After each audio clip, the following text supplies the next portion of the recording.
Lesson 8.1, last unit of the year. You need a blue, a green, and a yellow or orange. And you can copy what I'm doing. Top two boxes here are blue. This is stage 1. In stage 2, the top 4 are blue. And in stage 3, the top 2 rows are blue again. And you have a 4th stage, so that whole top 2 rows are going to be blue. You can't see it up there, right? Ah! Then we're taking out our green marker. The first 2 blocks on the bottom row of stage 1 are green. So we're looking at basically the 2 columns. First 2 columns of each image are going to be green. The remainder. And then here you guys have 4. Right. That's all green. And the rest of the boxes are orange. So in stage 1, or yellow, we have 1. Stage 2, you have 4 of them. Stage 3, you have 9 of them.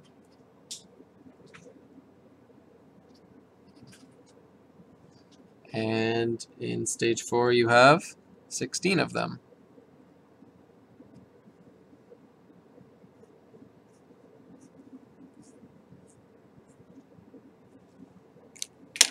And because I didn't really draw stage 4 here, I'm just going to put the numbers so we have something to go off of. 6, 8, 16.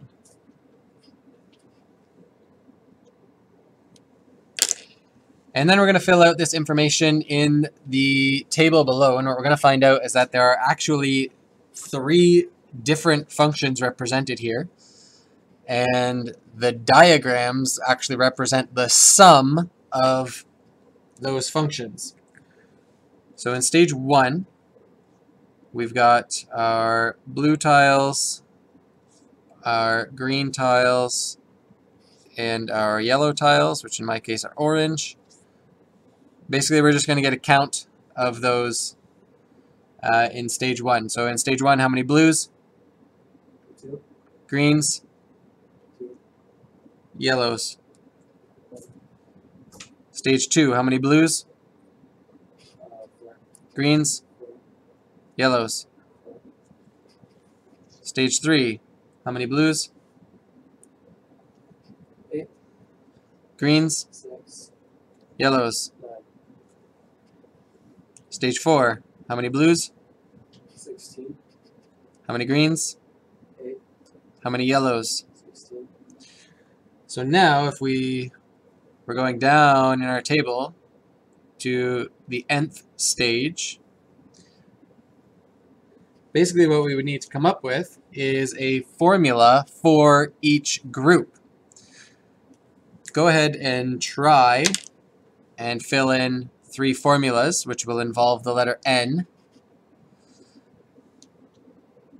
And then we'll double check up here, see how we did.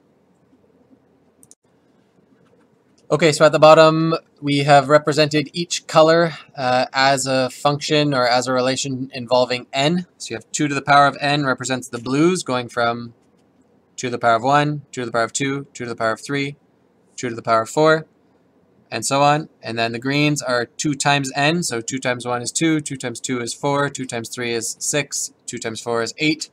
And our orange guys are n squared. 1 squared is 1, 2 squared is 4, 3 squared is 9, 4 squared is 16. It goes on and on. We could easily go to now the 5th row, 6th row, 7th row, and we know how many blocks there are. And what we're doing there is taking the sum of 2 or more functions, in this case 3 functions, is actually to do a 4th column first. So you have another column in your table, which is the total, and we can add them up.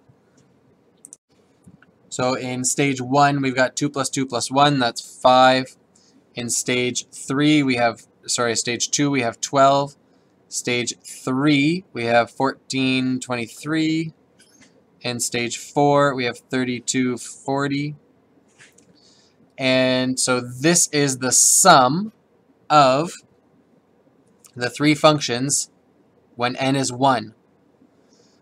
And if we were to write the sum of the three functions when n is n, those are the sum for n, you would end up just with 2 to the power of n plus 2 times n plus n squared.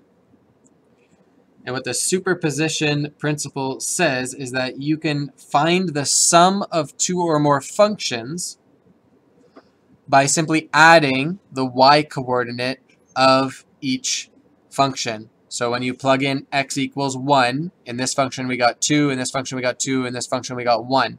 If we wanted to find out the sum of this at x equals 1 or n equals 1, all we would have to do is add the y-coordinates in each of the functions, and we would get it, okay?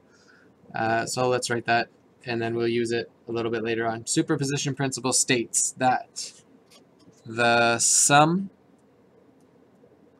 of two or more functions, the sum of two or more functions can be found, the sum of two or more functions can be found by adding the y-coordinates.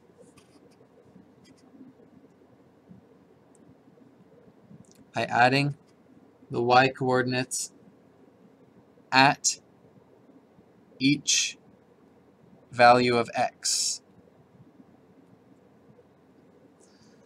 The sum of two or more functions can be found by adding the y-coordinates at each value of x.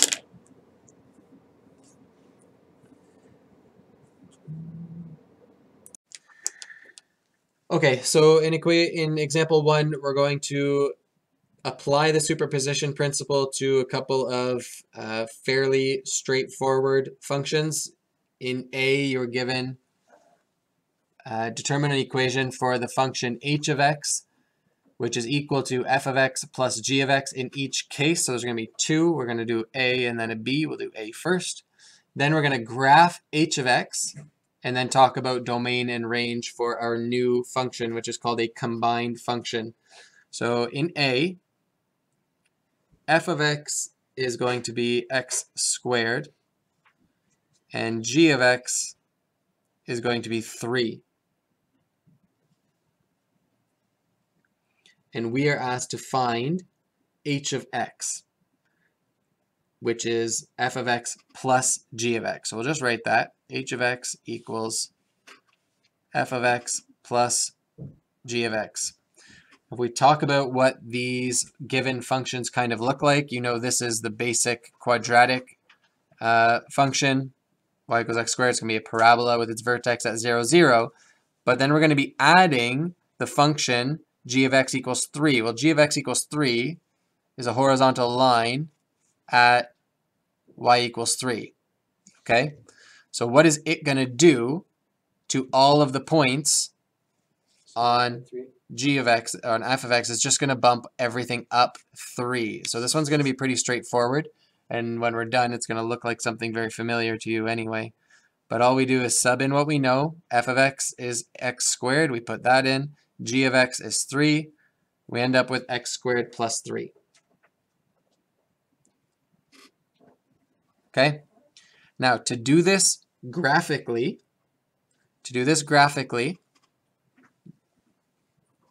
and you can just kind of sketch it out a little bit, but if we put in f of x equals x squared,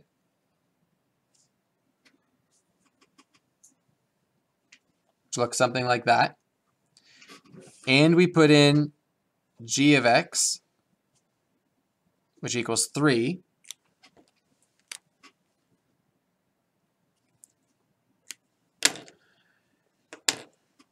then the superposition says that for every value of x along this curve,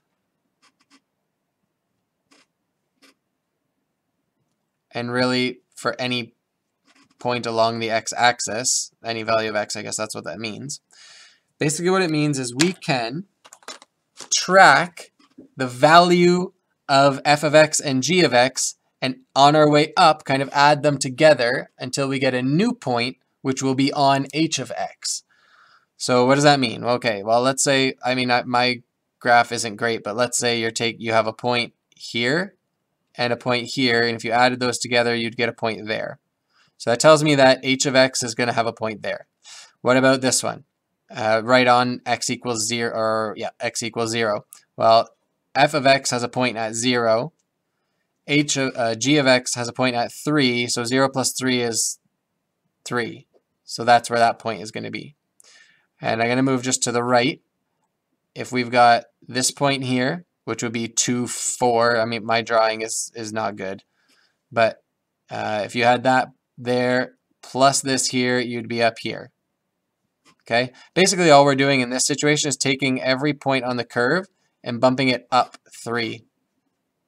Okay, and if we do that to the left of 0, we get the same result. We're basically taking everything on x squared and bumping it up 3. This, of course, is a really easy example because it's just transformations of quadratics, which you're really familiar with.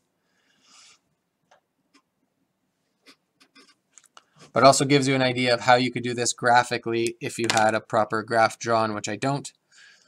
And just look at an x value and look up and count those points. Okay? And let's look at the domain and range. So again, this function is not new to us. You can think of this as a quadratic. That's what it is. It's x squared, and it has a vertical translation being applied to it of moving up 3 units. So as far as domain and range, any restrictions on x? Are there any values I'm not allowed to put into my new red function? Any values of x? Right. Yeah, no restrictions on x, so x belongs to the set of real numbers. What about the range?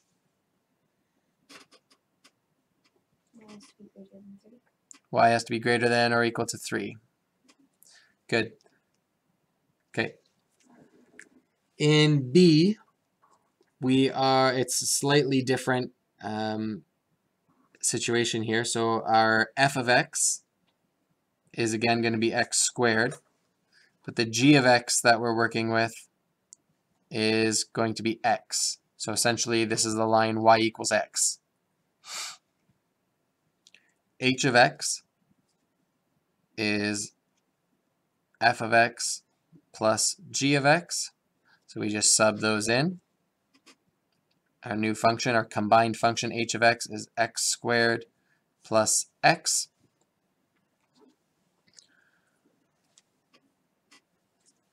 And give ourselves to think about this graphically.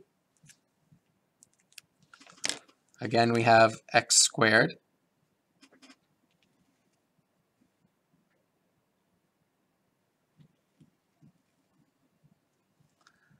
And we have the line y equals x.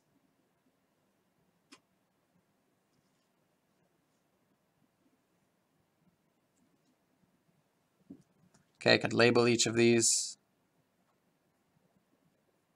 F of x equals x squared. Here we have g of x equals x. And where in our first example, we just had a vertical transformation.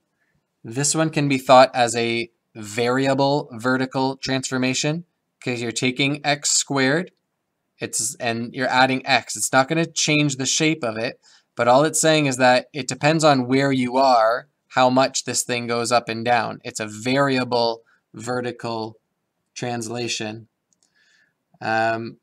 Basically, we don't know where the vertex is, but using this superposition principle, we can just say, okay, well, it's going to go through 0, 0, because both of my other ones do. 0 plus 0 is 0. I'm thinking of the y coordinates of each at every x value.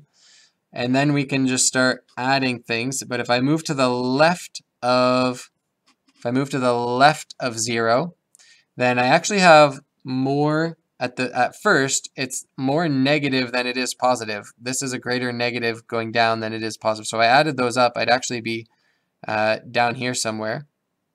And eventually they hit 0, 0 again. If the distance from here to here and here to here is equal, then that's where it'll cross 0 again. So it actually takes a dip into negative land here. And then the rest is on the left, looking left. It starts to grow really, really quickly. And the negative doesn't change its slope at all. So it's still kind of like pulling down on my parabola, but it's not pulling down enough to bring us back down into negative land. And from here, I also know that it's going to have the exact same shape as x squared. I haven't changed the shape at all. Then looking to the right of 0, again, both of the values of the function is, both values are positive land. So I'm pretty much just looking up and adding this to this and getting something up here. And then adding this to this and getting something up here. And from here, I'm just going to make sure I have the kind of the right shape.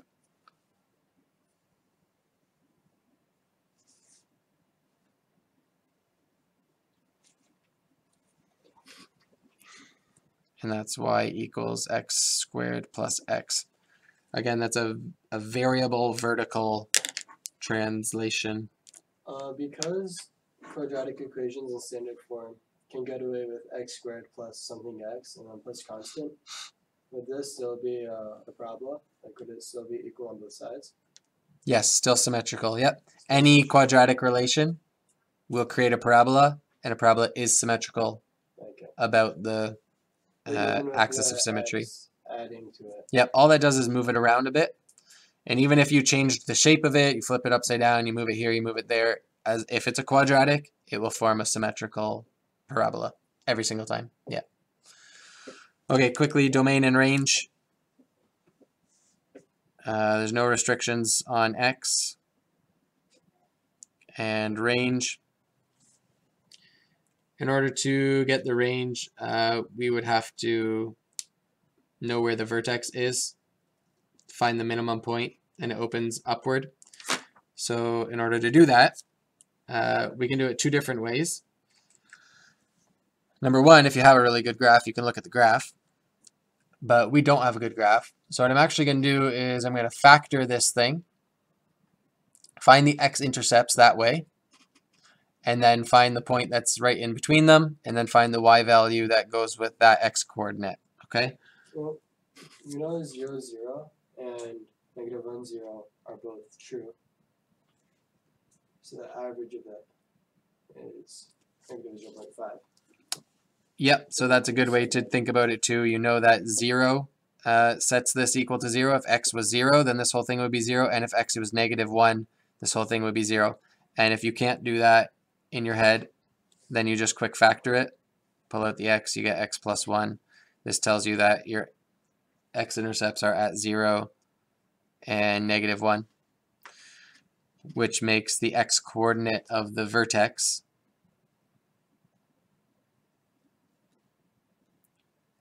the x-coordinate is 0 plus negative 1 over 2, which is negative 1/2. Then to get the y-coordinate, you just plug negative 1/2 back into your original equation.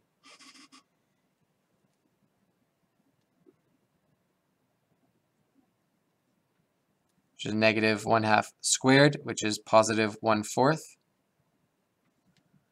Plus negative 1/2, so minus 1/2, and I'm going to express that as a fraction over 4, which is minus 2/4, which gives you a y-coordinate on the vertex of negative 1/4. So then the range here is y belongs to a set of real numbers such that y is greater than or equal to negative 1/4. That's reaching back to grade 10 for that little strategy on finding the vertex. Example 2 is a lot to read. We're going to work through it piece by piece. It is about a student council at school is selling t-shirts to raise money for new volleyball equipment. There's a fixed cost for the t-shirts of $200. That's just to produce the t-shirts, a fixed cost of $200 plus a variable cost of $5 per t-shirt made. Student Council has decided to sell the t-shirts for $8 each. So we have two things happening here. We have the cost of purchasing t-shirts, and then we also have the revenue for received for selling the t-shirt. So we need an equation, two equations, one to represent the total cost of producing the t-shirts based on the number of t-shirts produced, and then another one for the revenue. So we have two equations. We have C of n, that's the cost per t-shirt. So the cost of producing these t-shirts, we have a fixed cost of $200 plus $5 per shirt. So the cost function for the cost is C of n is equal to 200 plus 5n. We also have a function for the revenue, that's the money earned, money taken in by Student Council, and that's given as $8 per t-shirt, so 8n. In both of these cases, n is the number of t-shirts. There's a couple different ways that we can solve this. The next thing it asks us to do is to graph the function on the same set of axes. I'm just going to kind of sketch that out. We would use graphing technology, Desmos, or a calculator. But if I take C of n and make it purple, we've got 200 plus 5n. So let's say I start here at 200, and then I'm going to go up. I'm just kind of picking a straight line. I know it's linear. And so if I started here at 200, then by the time I doubled the cost, this is how I'm determining how to draw my range. By the time I had another $200, that would be 40 t-shirts. So somewhere down here is 40. And if I do it like this, then my graph is at least somewhat accurate, where my vertical column, my vertical axis is the cost, and my horizontal axis is the number of shirts. And then I can also graph Rn, R of n. I'll do that in red. That's the revenue. This is how much Student Council is earning. 0 shirts, $0, and then it goes up $8 a shirt. So I'd be at, after 50 shirts, I'd be at 400-ish. Something like this. 40 and 40.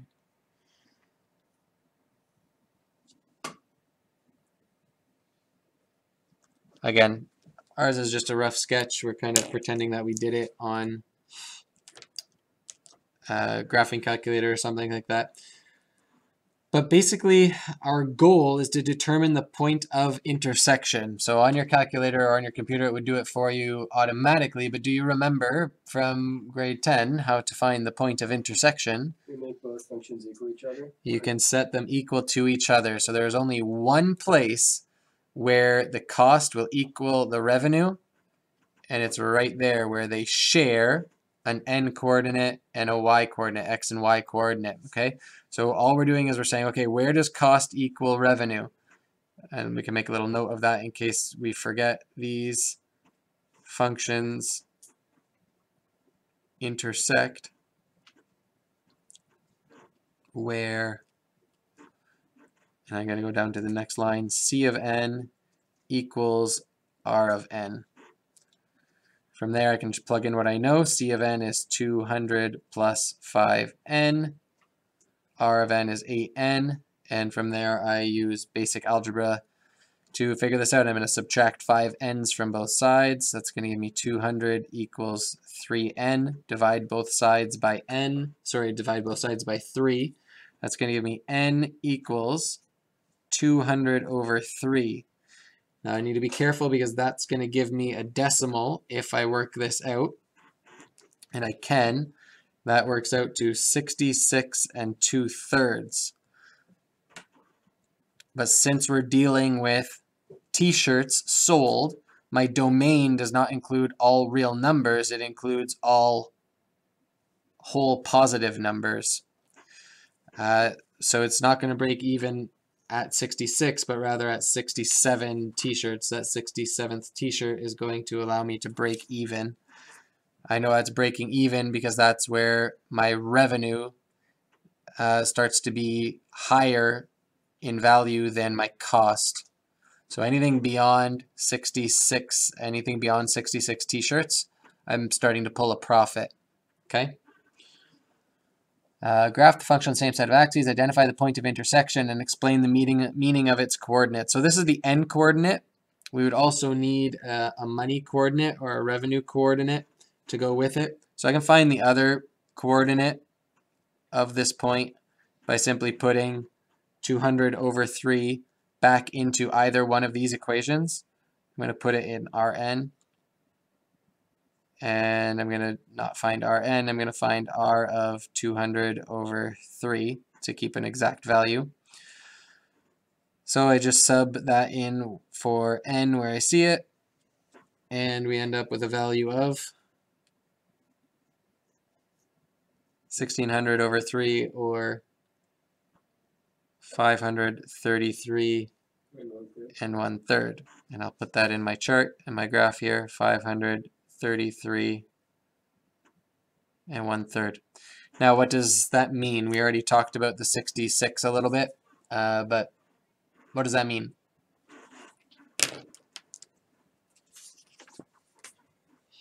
Means that once 66 and 2/3 t-shirts are sold, so around 67 t-shirts are sold, Yep. there's about $533 returned. Return, yep. Nice. So that's the connection between these 2 points. They need to earn back $533 by selling 67 t-shirts before they can break even, before they start earning a profit. So after selling 67 t-shirts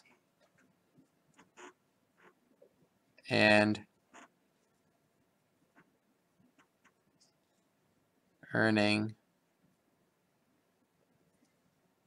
530, I don't know, I'll just say 35-ish dollars. Student Council, SC, begins pulling a profit, ... translation. They break even. Okay, breaking even means you're finally starting to earn a profit after spending money on something. That term will come up again this unit. All right. Now in section B of the example, we kind of move on from this little part. We get profit, which is a function P. It's the difference between revenue and cost. Develop an algebraic and graphical model for the profit function. So I'm going to keep this in mind, my C of n, my cost function, and my revenue function, and I'm going to develop a profit function. And they were told that profit is the difference between revenue and cost. So basically whatever my profit is my revenue minus my cost. So this is a difference function. It's one function, subtract another function. And we follow the same steps for solving this. We're just going to plug in the two functions that we know. Rn is 8 times n. And Cn, I'm subtracting it, so I have to throw this whole thing in brackets to make sure that I'm distributing the negative sign properly. It's 200 plus 5n within that bracket. My next step would be to simplify this by distributing this invisible -1 to both terms inside the bracket. I would have 8n minus 200 minus 5n. Group like terms, I have 3n minus 200. And that is a profit function. Develop an algebraic and graphical model for the profit function. If we basically, if you are able to stay on the same graph, I am as well. What does this mean? Well, this means we're going to start at, I'll do this one in blue. I'm going to start at negative 200 as my y-intercept, and then we're going to go up with a slope of 3. So if I'm down here at negative 200, and I'm going to go up 3 over 1, then by the time I get to 33, I'd have gone up 100. It's probably about there-ish. Again, it's not perfect, but no, that's not good enough because my purple line is supposed to have a slope of 5. My blue line had the exact same slope. So let's give it a little bit less than the purple line.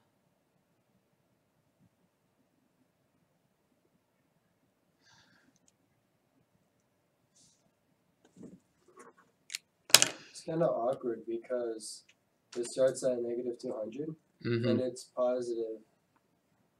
Oh, no. So what happens is, actually, this is how I could have drawn it. What happens is if the profit is a negative profit for, look, the first 66 t-shirts sold. And then as soon as you hit that 67th t-shirt, you're above 0. Okay? Everything after the 67th t-shirt, you are in the positives for earning money.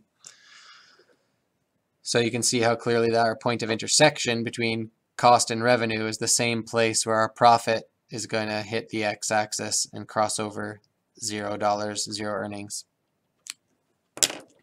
All right. We are also then supposed to look at under what circumstances will student council lose money? Tell me. Okay, if they sell less than 67 t-shirts, when will they make money? If they sell more than 67, good. Domain and range of the cost, revenue, and profit functions in the context of this problem. For this one, we're going to think about all 3 of them and how they interact together. Okay, so typically a linear function would extend, to the negative x values. This one doesn't because it starts at 0 t-shirts. You can't sell negative t-shirts. And you can't buy negative t-shirts. So anything to the left of 0 here is irrelevant to this situation. It's not part of the domain. It also is not just the real numbers because we can only sell a whole t-shirt. So it's integers. At any rate, let's talk about C of n, cost function, which is based on, and then domain is based on the number of t-shirts sold. So we're looking at n is from the set of natural numbers. I think that is. Can't remember. And n must be greater than or equal to 0. The number of t-shirts purchased by student council must be greater than or equal to 0.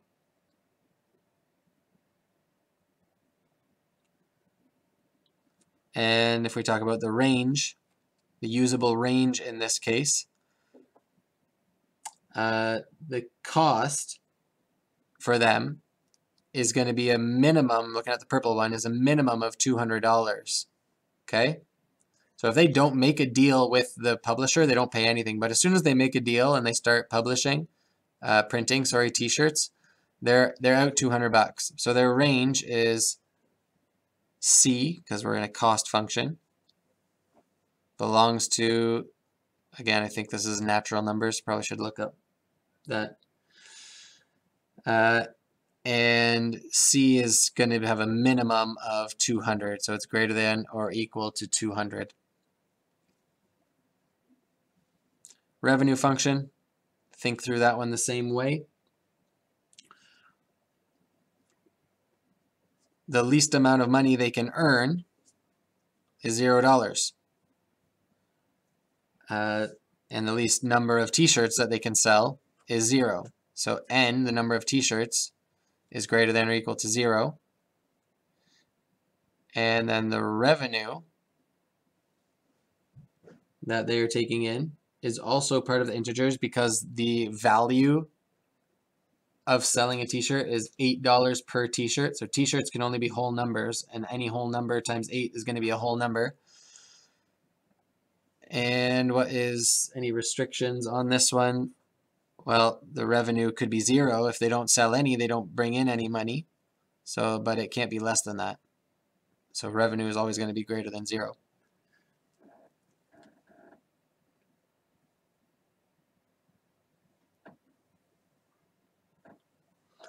And then we have our last function, which is our profit function. This comes from n is the number of t-shirts sold, and it must be greater than or equal to 0. That one's easy. The range is where it comes into play a little bit. You have to think about it. So again, it is going to be from the set of natural numbers. And any restrictions? Well, yeah, we can actually be in the negatives for profit. We can be down here at negative 200, and then it can go up from there. So profit is greater than or equal to negative 200.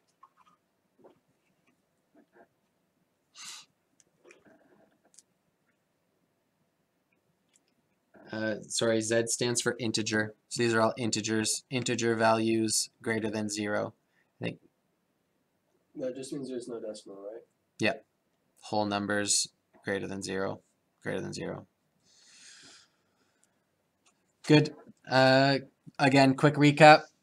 We could figure this out using two functions and the intersection of those functions. Or we can create a difference function by putting those two functions together, revenue minus cost.